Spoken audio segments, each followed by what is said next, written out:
자, 황룡사 구축목탑 앞에 나와 있습니다. 그리고 황룡사야말로 창건된 뒤로부터 진흥왕 시대부터 어떻게 보면 고려까지 몽고가 쳐들어와서 서산대병에서 불타기 전까지 어떻게 보면 최고의 사찰이라고 하는 명예를 유지하고 있었던, 제가 그래서 그런 얘기 하거든요. 존재하지 않는 절이면서 존재하는 절보다 훨씬 더 유명한 사찰 황룡사. 우리나라 전 국민을 대상으로 물어봤을 때 절 떠오르는 거 그냥 이렇게 얘기해 보면 첫 번째 불국사, 두 번째 황룡사입니다. 그 정도로 그 아우라가 진짜 뭐 대단한 절이죠. 신라를 대표하는 992년의 신라를 대표하고, 그리고 이제 마지막 경순왕 김부가 귀부라고 합니다. 그러니까는 기증이죠. 신라 기증식을 왕건에게 했죠. 그래서 중부 이제 작은 아버지로 대접을 받으면서 이렇게 있었기 때문에 경주가 무너지지 않고 계속 동경으로서 일본 동경 아니고 동쪽 서울로서 개성에서 봤을 때, 그리고 고려가 개성이 수도가 되면서 사실 판세가 많이 바뀌어요. 그전에는 강원도 쪽 같은 경우 대관령을 건널 일이 없었어요.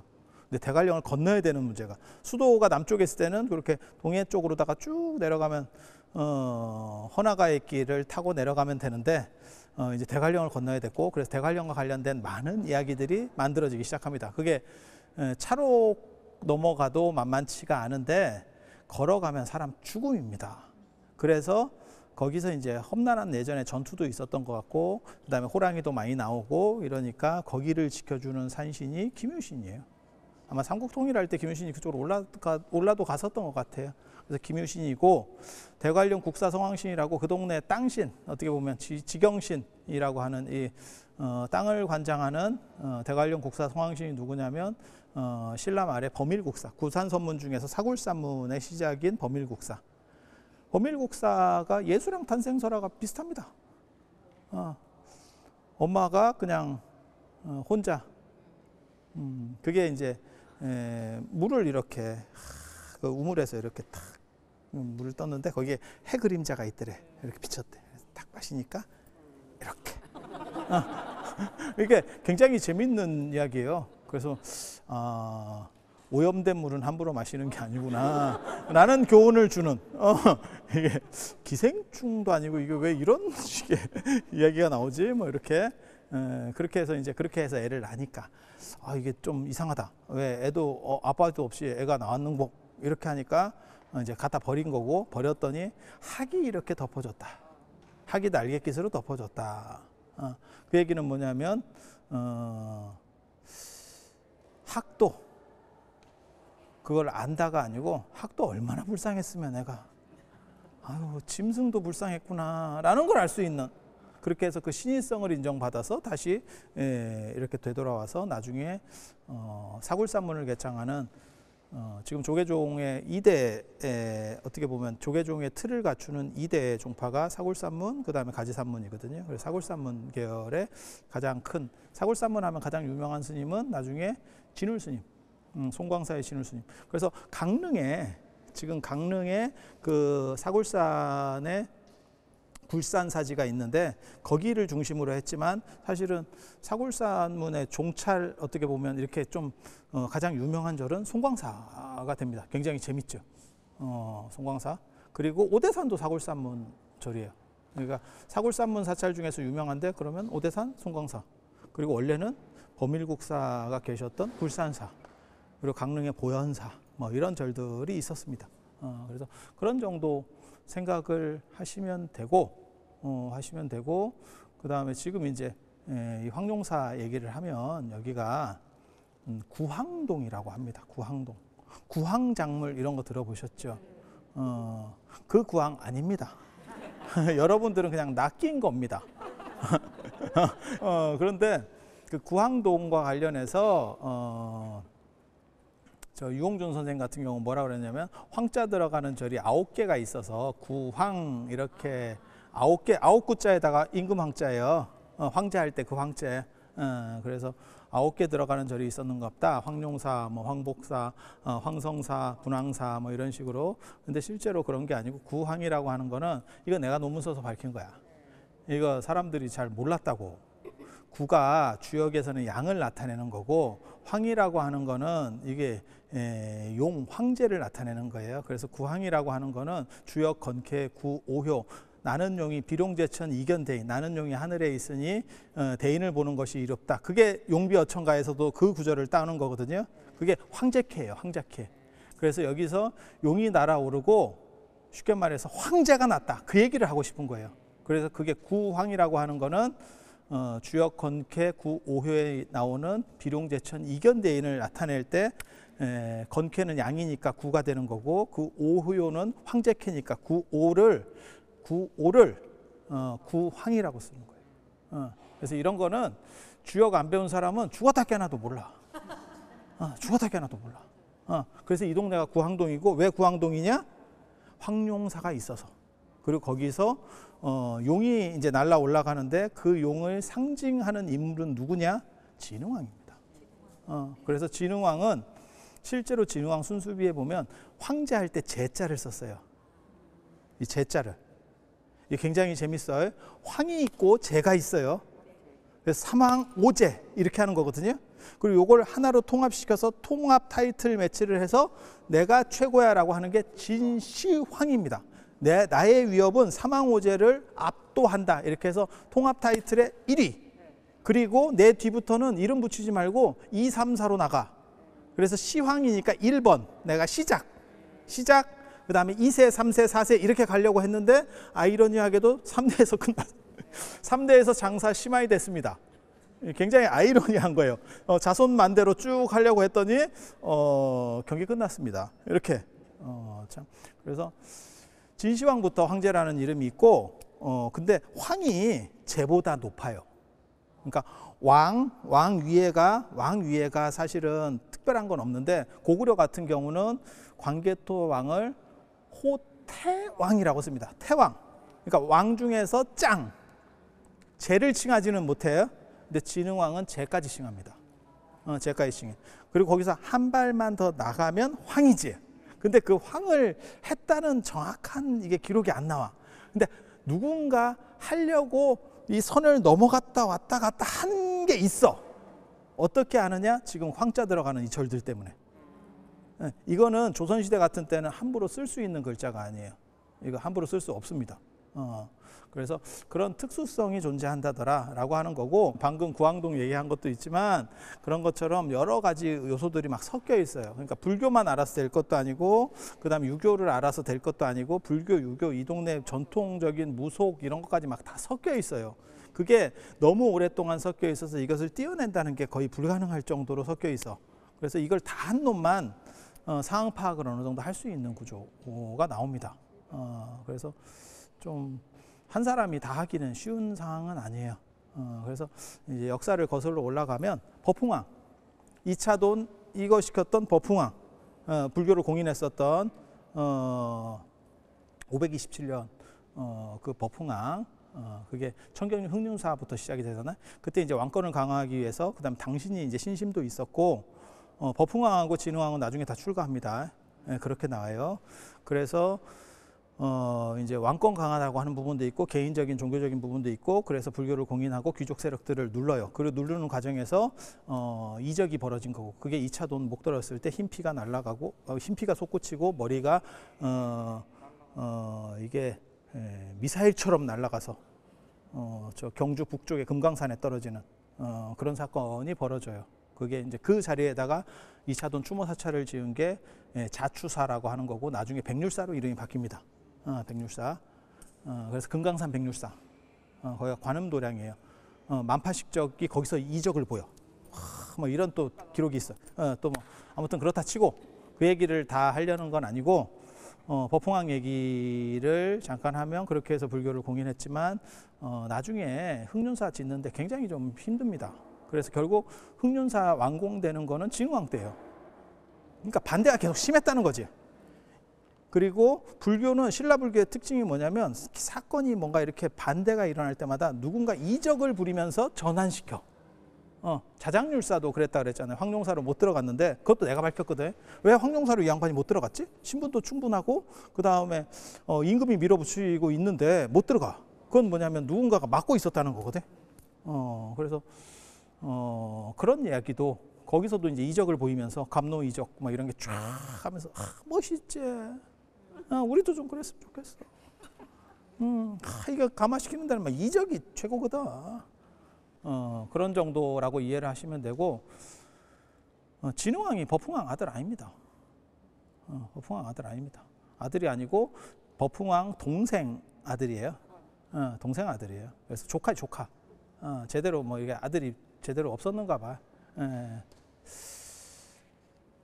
그러네. 출가하고 아들도 없고 스님이네. 그래서 진흥왕이 왕이 됐는데 7살이에요.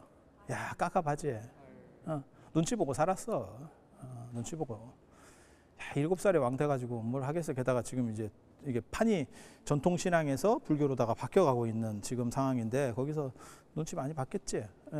그렇게 해서 진흥왕 12년에 그러니까 7살에 즉위했으면 한 18살? 즉위년부터 1년으로 치니까 18살 정도 됐을 때 이제 친정을 선언하는 거죠. 그전에는 섭정을 받았었고 이제 친정을 선언해서 내가 이제 직접 정치하겠다 라고 하면서 왕궁을 옮깁니다. 그 얘기는 뭐냐면 안 되는 거지. 못 이기겠는 거지. 그러니까 이성계도 수도를 옮기잖아. 천도하잖아요. 그거는 이유가 다 있는 거예요. 그쪽에서는 힘을 제대로 받기가 어렵겠다라고 생각하는 거예요. 새 판을 짜겠다. 뭐 이런 거예요. 틀을 다 바꿔버리겠다. 그렇게 해서 삽을 뜬 게 바로 이 황룡사 자리입니다. 황룡사 자리. 그래서 황룡사를 이제 건축을 하게 되고 그 왕궁을 건축하려고 했었다는 게 정확하게 드러났습니다. 발굴을 통해서. 그리고 거기가 왜 비어 있었냐면 거기가 늪지대였었어요. 그리고 신성한 늪이었기 때문에 늪지대라기보다는 연못. 그래서 용이 사는 거거든요. 그래서 거기가 인신공의하는 연못이라고 보시면 돼요. 사람 같은 것도 이렇게 좀 집어넣고 이렇게 이제 들어가면 제가 전에 얘기했잖아. 심청이는 용 스타일이 아니어서 용왕 스타일이 아니어서 올려보내줬지만 자기 스타일로 들어가면 안 보내준다니까. 그리고 대부분 잘 안 돌아옵니다. 그렇게. 그래서 그게 이제 신령한 어떻게 보면 연못 이런 것들이거든요. 거기를 메꾸고 왕궁을 짓겠다. 그리고 거기서 뭐라고 나오냐면 기가 막힌 글자가 나옵니다. 자궁입니다. 자궁. 이 자궁 아니고요. 자죽색 자자를 쓰는 궁궐.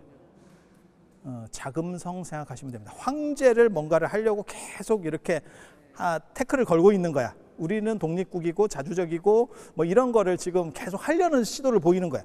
그런 표현 조선이나 이런 데서 감히 못 씁니다. 자궁을 건설하려고 하는 거예요. 자주색 궁전. 그거는 황실 건축을 의미하는 거예요. 그렇게 해서 연못을 메웠는데 그러니까 신령한 연못, 원래부터 대단하게 알려진 그러니까 전통신앙의 용신앙의 어떻게 보면 메카가 이 자리예요. 그래서 나중에 이제 용궁을 가보게 되는데 그거를 전부 메꾸고 그 위에다가 자기 권위를 세우려고 하는 거죠. 그래서 하려고 했는데 그 용이 나 승천했잖아. 용이 승천을 했잖아. 그래서 그게 황룡사라고 할 때 누르황자를 쓰기도 하고 누르황자를 쓰고 황제황자를 쓰기도 해요. 황제황자를 써요. 같이 씁니다. 이게. 왜냐하면 아까도 얘기했지만 그 황룡이라고 하는 그 용은 주역권계 9~5호의 비룡제천의 그 황제캐하고 같은 거기 때문에 그래서 그게 치환이 돼요. 글자가 같이 치환이 돼요. 그래서 그런 식으로 해서 건물을 짓다가 용이 날아가는 거죠. 그 용이 내가 전에도 그런 얘기 해드렸는데 그 용 아버지도 내가 알고 있다고. 그 아버지 용이 중국 오대산에 있는 태화지 용이에요. 그 태화지를 내가 안다니까.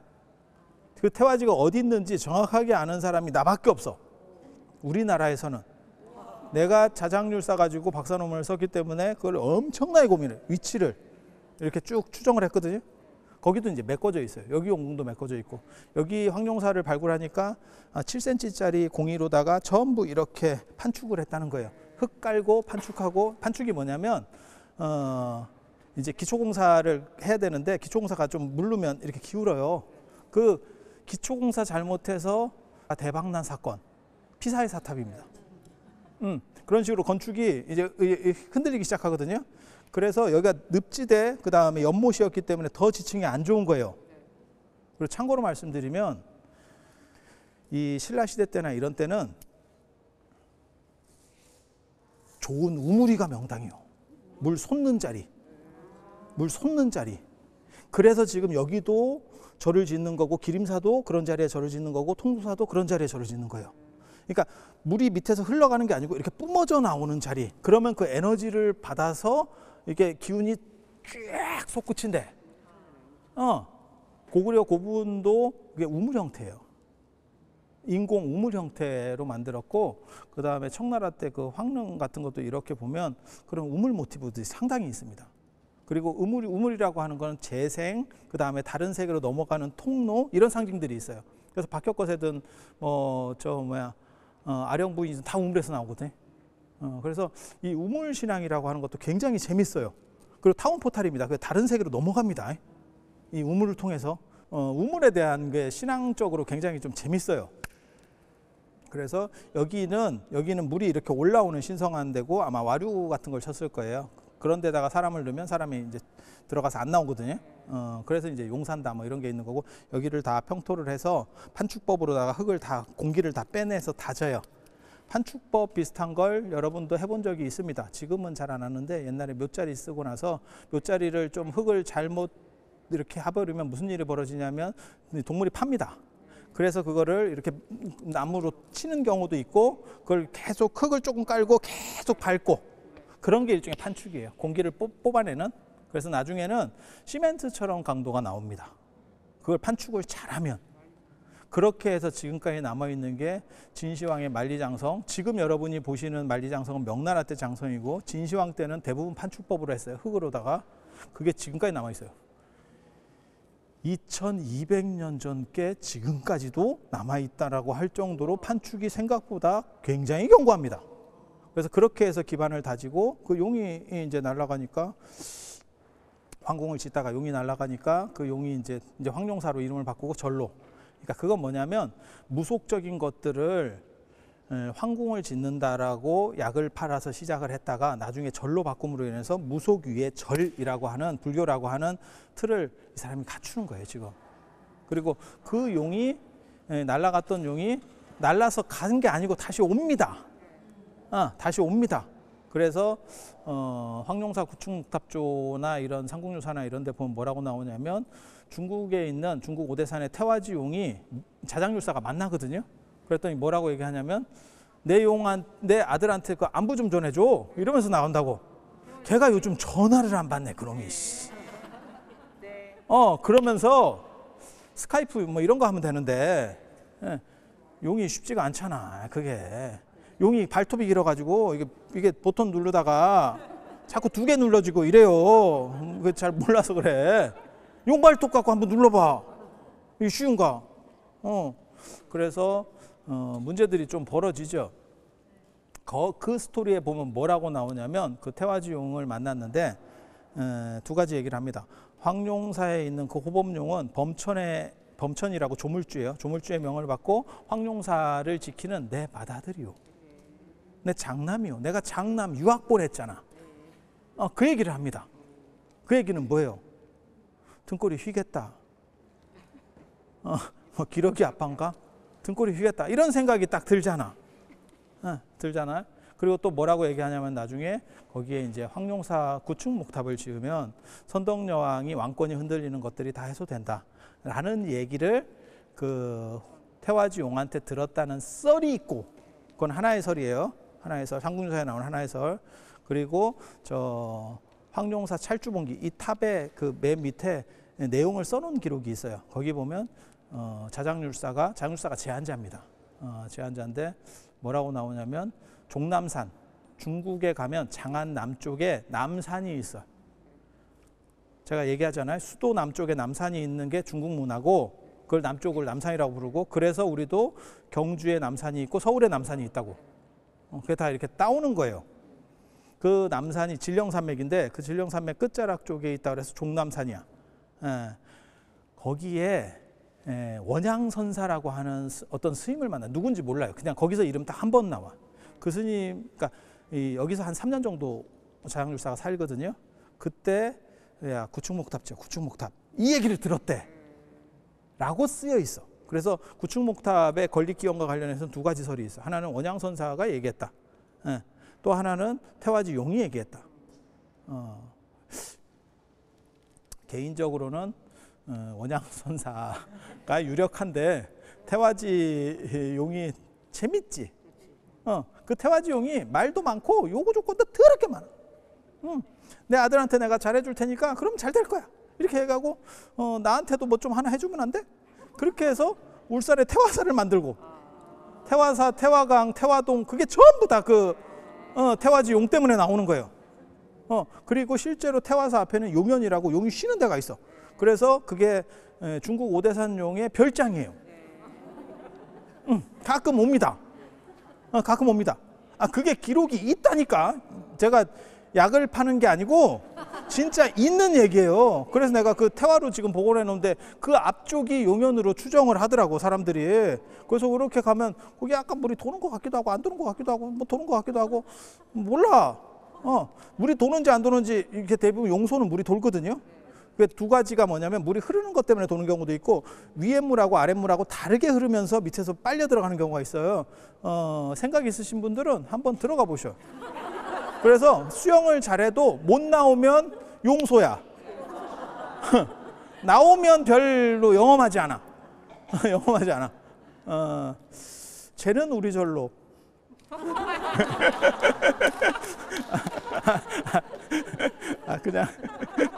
그냥 던지는 거예요. 너무 그렇게 이상하게 보지 마. 자, 그렇게 하는데 그래서 두 가지 설이 있다라는 거 하고, 그래서 그 용이 이 황룡사의 용이 실제로는 태화지 용하고도 연결되는 그런 스토리들이 있다더라라는 거 한 가지 기억을 하시고, 황룡사가 이 구축목탑이 먼저 지어진 게 절대 아니에요. 황룡사를 상징하는 게 구축목탑이다라는 것은 맞지만 실제로 황룡사는 진흥왕이 창건하는 거고 구축목탑은 선덕여왕 때 자장률사가 짓는 거잖아요. 그러니까 연대 차이가 아주 많이 납니다. 그래서 절대 황룡사 하면 구축목탑 이렇게 생각하시면 안 돼. 신라 삼보가 있어. 신라에 세 가지 보물이 있는데 그래서 외국이 침략하지 못한다라고 말하고 있는데 그게 뭐냐면 황룡사 장육존상, 황룡사 구축목탑, 황룡사에 두 개나 있어. 그리고 진평왕의 천사옥대. 제가 전에 그런 말씀해드렸는데 제석천이 하느님이 진평왕에게 허리띠를 줬다니까. 허리띠. 그게 다 용으로 만들어진 용 한 마리씩. 그러니까 진평왕은 용의 오야붕인 거야. 거기서 나오는 상징은 그거예요. 문무대왕은 죽은 뒤에 용이 됐거든요. 그는 그냥 용 한 마리야. 여기는 용 떼거리. 그러니까 용신앙이 계속 그 시절에 유전하고 있으면서 뭔가 어떤 패턴을 보이고 있는 거예요. 이게 굉장히 재밌다고. 이런 거 수업하면 진짜 재밌는데 여러분들을 대상으로 이런 얘기를 자꾸 하면 힘들어. 힘들어. 그래서 이런 정도만 기억을 하시고, 황룡사에서 중요한 거는 그 장육존상도 들어간다는 거예요. 그래서 진흥왕이 이제 친정을 딱 선포를 하고 왕궁을 짓는다고 이제 약을 팔고 궁궐을 이전한다라고 약을 팔고 하필 무속의 성지에다가 그거를 판축을 해가지고 왕궁을 짓는다 하니까 특별히 사람들이 반대를 못했던 거고, 그 신성을, 그러니까 그 얘기는 그거예요. 내가 전통적인 그런 무속적인 신라의 풍류도라고 하는 그 풍류도 이렇게 나오거든요. 그거를 내가 계승해서 그 위에다 왕궁을 지어서 너네 거를 좀 밀어줄게 하는 것처럼 하다가 이 사람이 용 나왔대, 용. 그래서 절로 바꿔야 돼. 이러면서 급변하는 거예요. 거기서부터 시작이 돼, 경기가. 그러니까 참 이 진흥이 내가 보기에는 좋은 사람이야. 굉장히 좋은 사람이야. 그래서 불교 쪽 손을 들고 그 다음에 이제 이 사람들 쳐내가기 시작하거든요. 그게 정벌 작업입니다. 정벌. 그러니까 계엄령을 선포하고 전쟁을 해가지고 계속 내보내는 거죠. 불만 있어? 한번 나가봐. 전쟁터로 한번 나가보면 그게 왕권 강화에 있어서는 무진장 좋습니다. 제가 예전에 아쇼카 왕 같은 경우 얘기할 때도 그런 얘기를 해드렸는데, 이게 왕권 강화에서 좋은 게 뭐냐면 내 반대파는 나가봐를 시키면 돼. 나가서 이기면 상을 줘. 야, 근데 상을 줘도 아무 문제가 없어. 왜냐면 이 사람이 충분히 뜯어왔거든. 예를 들어서 거기를 이겨가지고 쉽게 말해서 1조를 벌어왔어. 그럼 내가 5천억 줘도 5천원 나가. 이겼으니까 또 나가. 이래버린다고. 언제까지? 안 돌아올 때. 재진할 때까지 계속 나가. 그러면 김유신 말고는 언젠가 못 옵니다. 김유신은 계속 와. 김유신은 죽은 뒤에도 와. 환장한다니까. 죽은 뒤에도 와. 김유신이. 항의하러 귀신이 돼서도 와. 좀 무서운 사람이야. 무서운 사람이야. 근데 어떠다 보면 못 와. 그리고 뭐가 있냐면 전쟁 시가 되면 왕을 보고 올라가는 사람들이 있어요. 왕이 발탁해서 이제 잘 싸우는 사람들을 자기가 땡겨. 그럼 그 사람들은 전통 귀족이 아니고 새로 신흥으로 치고 올라오는 사람. 그래서 왕권이 강화가 돼요. 그래서 왕권이 흔들리는 사람들이 백제 무왕도마 똑같은 방식을 씁니다. 그래서 끊임없이 전쟁을 치르는 게 나중에 이제 관산성 전투라고 아주 유명한 백제에서의 전투가 있어요. 그 전투에서 패하고 우리나라 어떻게 보면 전 역사에서 가장 훌륭한 왕 중에 한 명이 백제 성왕이에요.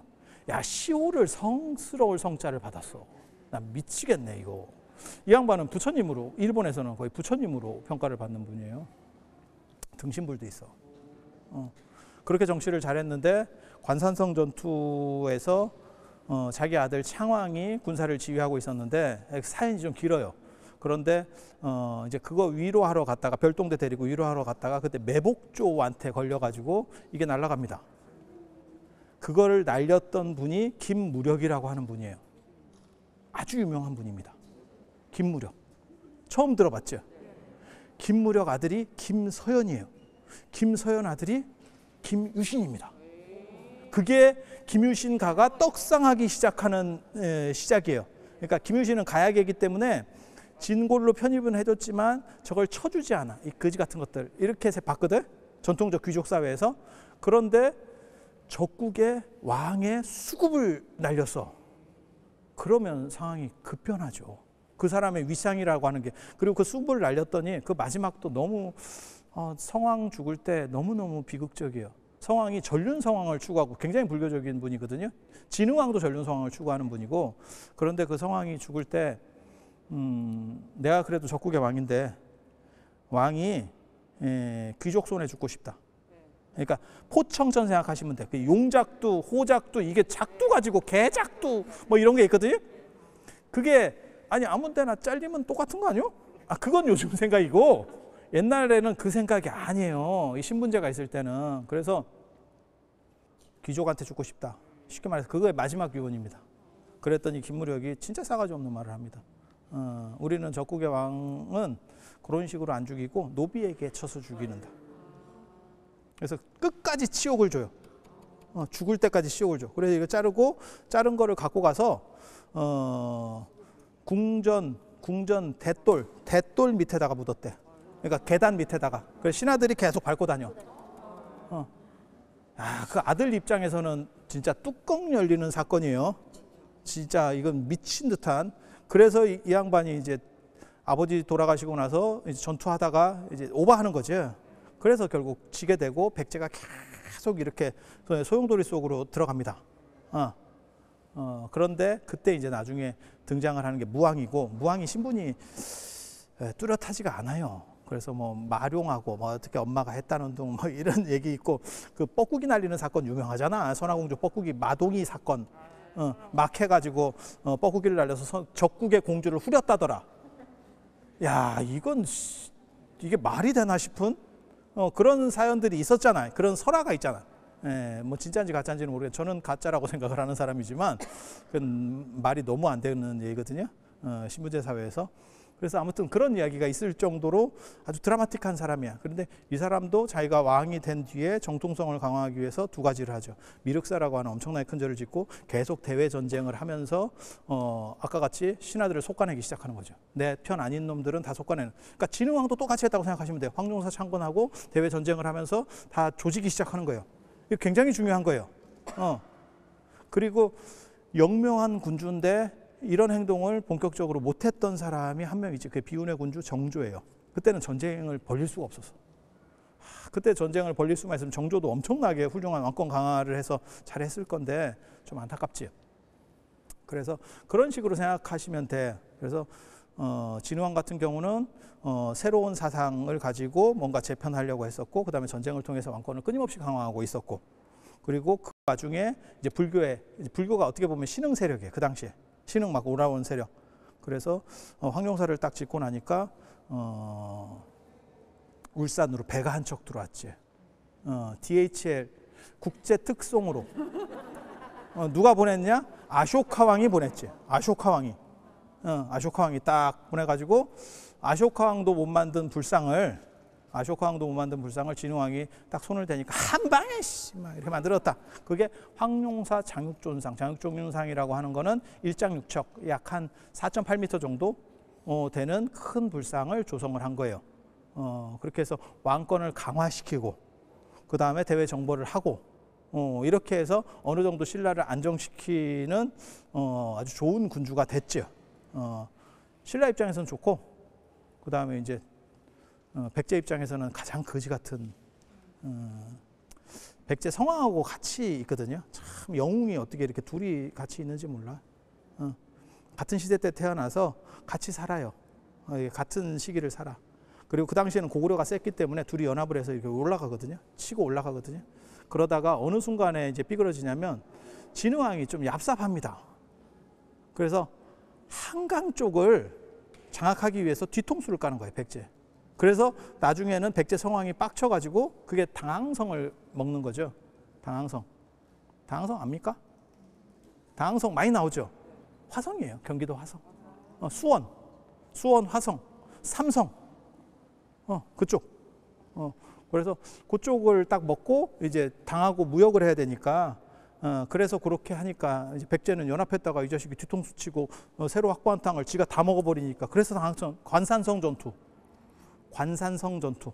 거기서 한 칼에 성왕이 죽는 바람에 안타깝게도 그래서 이렇게 죽었는데도 불구하고 이게 잘리고 적국에서 잘리고 나라가 흔들리게 된 상황인데도 불구하고 이분이 얼마나 훌륭하면 시호가 성자야.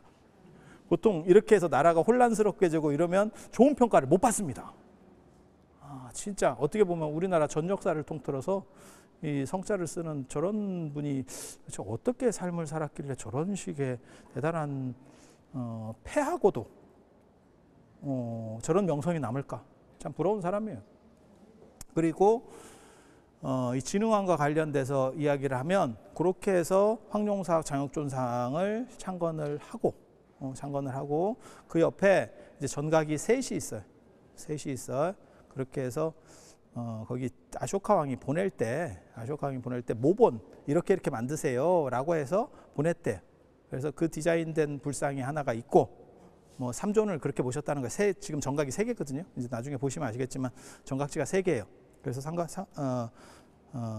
가운데는 그 장육존상을 모시고 처음에 절을 만들고 그 뒤에 장육존상을 추가로 넣은 거예요. 그래서 처음에 모셨던 불상을 옆으로 뺐을 거고 그 다음에 그 모본으로 만든 거를 또 옆쪽으로 놓고 가운데 새로 만든 장육존상을 모셨을 거다라고 하는 게 일반적 추정학설. 그리고 저는 반대 논문을 썼죠. 그게 그렇게 되는 게 아니다. 뭐 장난하냐? 국찰에 가다를 넣는다고? 견본품을 넣는다고? 지금 뭐 말이 돼? 그리고 일반 조그만 사찰 같으면 불상을 새로 조성을 하면 그걸 옆에다 모시는 게 맞아요. 하지만 국가를 상징하는 사찰에서 그런 행동을 했을 거라는 생각은 안 합니다. 그래서 그런 거는 빼고 다른 쪽으로 모셨을 거고 어떻게 했을 거라고 생각하냐면 저기가 가섭부처님 신앙지예요. 그래서 가섭부처님이 참선하셨던 자리가 있다니까. 그게 가섭불 연자석이에요. 연자가 참선이라는 뜻이에요. 가섭부처님이 앉아서 참선하신 자리가 있어. 그게 가섭불 신앙이에요. 전부시대 칠척아람지가 전부 다 가섭부라고 관련된 스토리들이거든요. 그래서 가섭불 신앙이 한때 유행을 했었고 그 중에 메카가 저 자리예요. 황룡사 자리예요.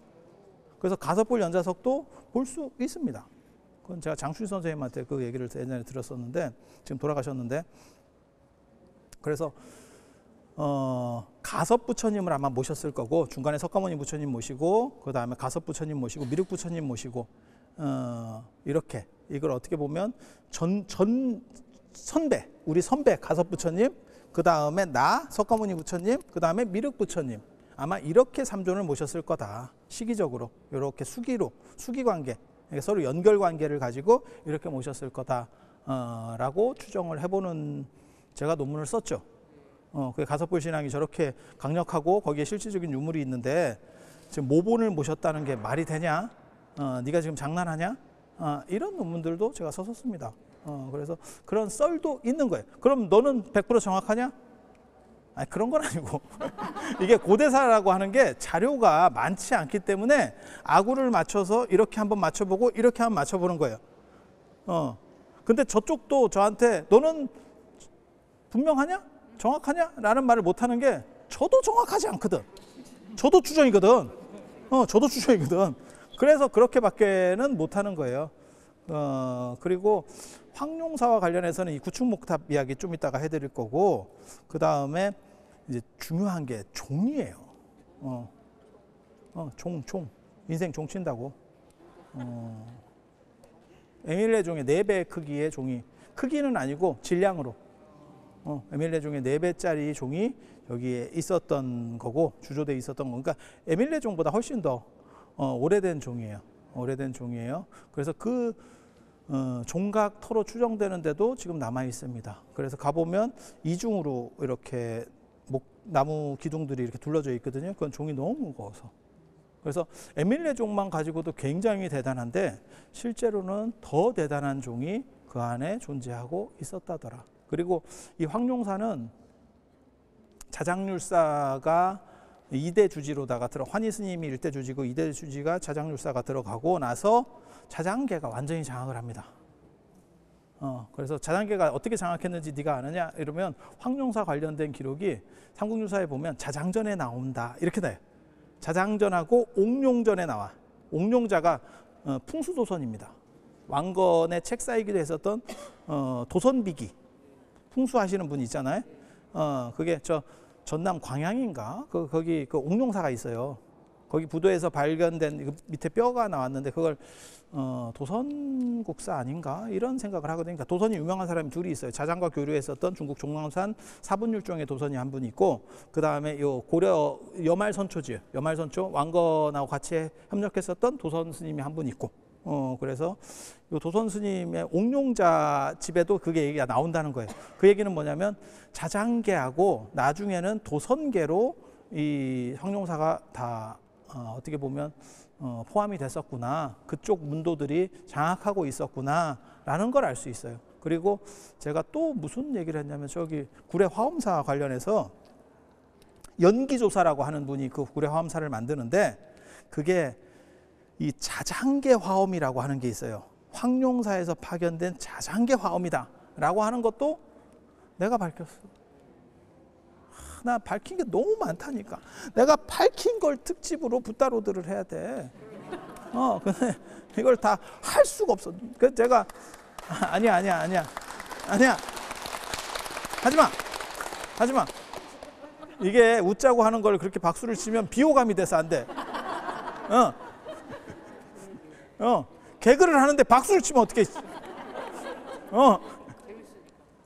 그렇게 해서 이 황룡사와 관련돼서 기본적인 이야기들 잠깐 해드렸고, 황룡사 하면 구축목탑입니다. 그런 정도 이해를 하시고, 자, 들어서 감사합니다.